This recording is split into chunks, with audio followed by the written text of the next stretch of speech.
안녕하세요. 정선비 정한울입니다.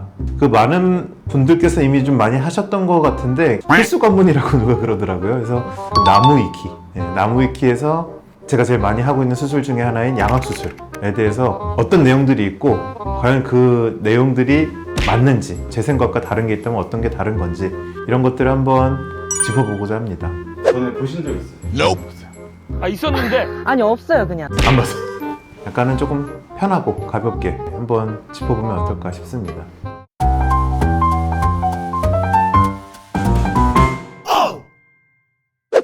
제법 기네요. 보니까 목차가 있는데 일단 목차를 보면 1번 개요가 있고 절대로 성형수술이 아니다 이런 표현이 있네요. 저를 지도해 주신 저희 모교의 은사님들께서 흔히 하시던 말씀인데요. 개원하고 나니까 꼭 그런 건 아닌 것 같아요. 절대로라고 붙일 수는 없고요. 성형이 주가 되는 목적으로 할 수 있는 것도 양악수술이기 때문에 어쨌든 절대로라는 강한 단어는 맞지 않지 않을까. 이건 좀 특이하네요. 더블조 서저리가 이제 우리 흔히 말하는 양악수술, 양쪽의 턱을 수술한다 그러는 건데 이건 이제 거의 구어체 아닐까. 더블조 서저리는 공식 명칭은 아니고요. 그리고 오랄 앤 맥실로페이셜 서저리, 이 말은 사실 구강암면 외과라는 말이거든요. 양악수술이 이거랑 같은 말은 이건 아니네요. 그러니까 구강과 턱뼈와 얼굴을 다 다루는 서저리, 구강아간면 외과를 일컫는 말인데 어쨌든 이게 양악수술은 아닙니다. 이 수술들 중에 양악수술이 있는 거죠. 하나하나씩 지적하다 보니까 우리가 오늘 몇 시간 될 것 같은데 걱정이 되네. 네. 양악수술은 압교정수술의 일종, 위턱인 상악과 아래턱인 상악을 말합니다. 쉽게 말해 코 밑부터 아래 턱뼈 부분을 잘라내서 턱을 재위치시켜 얼굴을 바꾸는? 일단 조금 제 의견이랑 다른 거. 코 밑부터라 그랬는데 수술적인 테크닉들이 발전을 하면서 예전에는 코 밑부분 위주로 이제 수술이 되었었는데 요새는 그 디자인에 따라서 코 위에까지도 이제 콧볼 정도나 아니면 약간 더 위에까지 그런 부분까지도 사실은 양악 수술을 할 때 변화시킬 수 있는 부분으로 포함될 수가 있습니다. 상악 수술이라고 하는 게 르포 원 서저리라고 얘기를 하는데 그거보다 더 높은 영역도 있고 그다음에 이걸 좀 결단성을 높일 수도 있고 어쨌든 이런 이제 삐리리 이렇게 막 빨리 넘어갈 것 같은데 요새는 디자인에 따라서 콧볼이나 혹은 그 위까지도 변화를 시킬 수도 있다. 쉽게 말해 코 밑부터는 옛날 얘기고 그렇지 않은 경우도 있다. 그리고 얼굴을 바꾸는 바뀌긴 하겠죠. 치과 영역의 대수술. 양악수술이 처음 나온 것 자체가 이름에서 보시는 것처럼 악교정, 턱의 그런 위치나 이런 것들이 조화롭지 못하기 때문에 그걸 맞춰주는 수술로부터 나왔거든요. 치과 영역에서 나온 수술이 맞고요. 대수술이죠. 작은 수술은 아닙니다. 제가 하는 수술인데 대수술이라니까 그러는데 보통 3일에서 7일 정도 입원하게 된다. 저희는 이틀 입원합니다. 그럼 저희랑 좀 다르네요. 현존하는 의학 수술 중에 가장 외모 개선 효과가 크다. 그렇죠. 얼굴형이 아예 바뀌어 버리니 인상과 외모가 아예 달라지게 된다.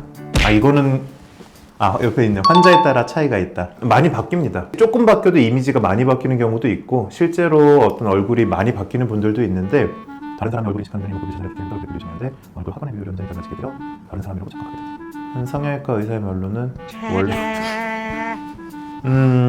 이거는 솔직히 말씀드려서 저는 화장이다 그러지 않을까요? 이목구비가 호감형이 아닌 사람은 하고 나서도 아이돌급 외모는 되게 힘들다. 그렇습니다. 이만큼 들어가요?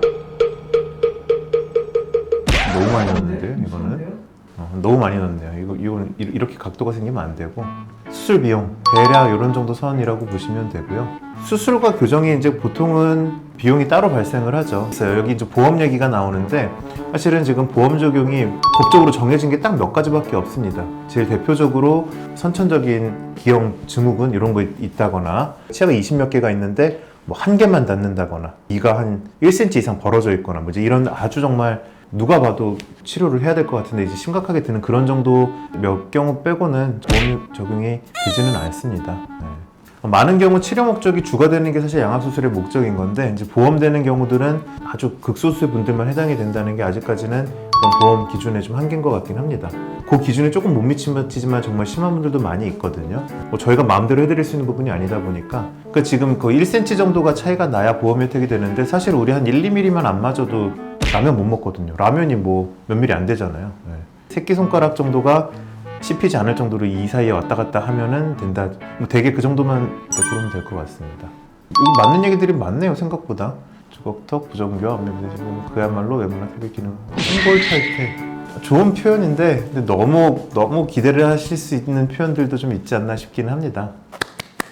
뼈를 잘라내는 수술의 특성상 굉장히 위험한 수술이며 위험한 수술은 맞다고 생각을 하는데 그 위험한 수술 위험하지 않도록 하는 게 전문가들이기 때문에 이걸 굉장히 위험하다라고 하기에는 표현이 너무 좀 세지 않을까. 위험한 요소들이 많아서 신경 쓸 게 많은 수술이다. 이 정도가 제일 맞지 않을까 싶습니다. 자, 부작용으로 한번 가볼게요. 침을 삼킬 때마다 턱에서 뼈가 부딪히는 소리가 날 수 있다? 침을 삼키는데 턱에서 뼈가 왜 부딪히지? 턱에서 뼈가 부딪히는 소리가 날 수 있다? 턱에서 뼈가 부딪히는 소리가 근데 이게 회복이 다 되면은 이런 증상 별로 없는데. 구독과 좋아요 부탁드립니다. 웃을 때 코가 양옆으로 지나치게 퍼지는 코 퍼짐 현상이 나타날 수 있다. 요거는 웃을 때 아니더라도 코는 좀 퍼질 수가 있는 경향이 아무래도 있어요. 그런 절개법 때문에. 근데 이거를 그냥 두지는 않고 여러 가지 테크닉을 통해서 최소화하고 문제가 되지 않도록 신경을 많이 쓰고 있다. 들창코 현상이 나타날 수 있다. 있어요. 들창코라는 건 콧구멍이 거의 이제 앞에서도 보이는 이제 이런 걸 말하는데 코가 애초에 이제 좀 낮은데 이렇게 코가 들려져 있는 분한테서 만약에 위턱을 조금 강조하기 위해서 위턱을 좀 이런 식으로 움직였다거나 그러면은 코가 올라올 수 있죠. 코 퍼짐 얘기도 나왔는데 사실은 코 자체를 직접 수술하는 수술은 아니죠. 코가 얹혀져 있는 뼈를 수술하는 건데 위턱뼈를 변화를 주게 되면 코도 변화가 옵니다. 그렇기 때문에 양악 수술하면은 이제 코랑 인중 이런 부분에 변화가 올 수가 있고 이 코가 낮은 분들한테 잘못 계획을 하면은 저런 현상이 나타날 수는 있어요. 인중이 얼굴의 맨 앞으로 튀어나오고 게다가 길어 보일 수 있다. 인중이 얼굴의 맨 앞으로 튀어나온다고요? 코보다 인중이 더 나온다는 소리인가? 길어 보일 수 있다. 이것도 맞는 얘기예요. 이제 입술이나 이런 것, 인중 이런 부분들이 수직으로 되어 있는 게 아니라 약간 이제 사선으로 앞으로 나와 있죠. 수술에 따라서 입이 나오거나 이제 이런 분들이 치아가 들어가면서 입술이 이렇게 내려가게 될 겁니다. 그럼 원래 보였던 이 정도 길이보다 정면에서 보이는 효과가 아무래도 조금 길어 보이는 효과가 나다 보니까 동양 사람들은 입이 조금 돌출 구조에 있는 경우가 좀 있기 때문에 돌출을 조금 넣는 수술들을 좀 선호하거든요. 그런 경우에 특히 인중이 좀 더 길어 보이는 경우도 있을 수는 있다. 이건 맞는 말이긴 합니다. 코골이, 수면 무호흡이 생길 수 있다. 코골이나 수면 무호흡은 결국 기도에 대한 얘기인데 턱이 큰 사람들을 안으로 밀어 넣습니다. 그럼 이 숨구멍이 줄어들겠죠. 반대로 턱이 작은데 턱을 좀 앞으로 꺼냈어요. 전진시켰어요. 그럼 얘도 좀 넓어집니다. 그러니까 그 말은 주로 우리가 주걱턱, 턱이 큰 분들, 좀 얼굴을 좀 작게 하거나 이제 갸름하게 하고 작게 하고 이제 이런 경우는 아무래도 기도가 조금 좁아질 수밖에 없는 방향으로 가긴 합니다. 물론 이제 이게 그게 문제가 될 정도는 아니고 시간이 지나면은 거의 큰 차이가 없거나 문제될 정도는 아니다라고 이미 증명은 돼 있는데 어쨌든 넓어지는 방향은 아니다 보니까 뭐 코골이가 있던 분들이 더 심해진다거나 아니면 없던 분들이 새로 생기거나 이런 가능성도 있기 때문에 반드시 이거는 수술 전에 이런 것들이 환자분들이 평소에 있으셨는지 반드시 사전 조사가 필요하고 설명이 반드시 필요합니다. 이거 맞는 얘기들이 많네요 생각보다. 감각자가 남을 수 있다. 감각 이거만큼은 신이 아닌 이상에 100% 보존한다 이렇게 보장하고 들어가는 수술은 아니다 보니까 부작용은 뭐 큰 틀은 이런 거지 않을까. 뭐 일시적인 부작용, 영구적인 부작용, 환자마다 다른 부작용 이런 게 있기 때문에 이 여기 있는 말들은 틀린 말들은 아니다.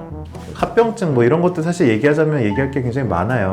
그래서 제가 요거는 따로 영상을 만들어 보도록 하겠습니다. 대체로는 턱만 깎든지 집어넣는 거 아닌가 생각만 한다. 따라서 상악 쪽은 생각 안 해본 경우가 많다. 저는 이런 얘기들 들으면 항상 드는 생각이 그러지 않도록 수술해야죠. 불편감 혹은 뭐 미용적인 한계점 이런 것들을 가장 절충을 해서 가장 최상의 결과를 내게끔 하는 게 계획이 그래서 중요하거든요. 양악 수술은. 그래서 뭔가 얼굴을 어떻게든 작게 하기 위해서 중간에 어딘가 뼈를 막 없애고 넣고 돌리고 이렇게 막 없애는 거예요. 그러다 보니까 아까 그 모형처럼 이런 식으로 비율을 고려하고 환자 얼굴을 고려해야 되는데 그냥 무턱대고 작게 한다고 넣으면 당연히 합죽이 될 수밖에 없죠. 그렇게 수술하면 안 되죠. 그러지 않도록 계획도 잘 짜고 수술도 잘 해야 되고 의료진과의 상담이랑 이런 것들을 통해서 생각을 하시는 게 좋을 것 같습니다. 말이 많아져가지고 이런 거 나가나 모르겠다. 하여튼 절대로 성형수술이 아니다. 그치만 지금은 저는 굉장히 섬세한 수술이에요. 이 양악 수술은 고난이란 표현 트럭이 얼굴을 밟고 지나간 듯한 그냥 한마디만 할게요. 부디 그렇게 홍보하시고 사고가 나지 않으시기를 바라고 저는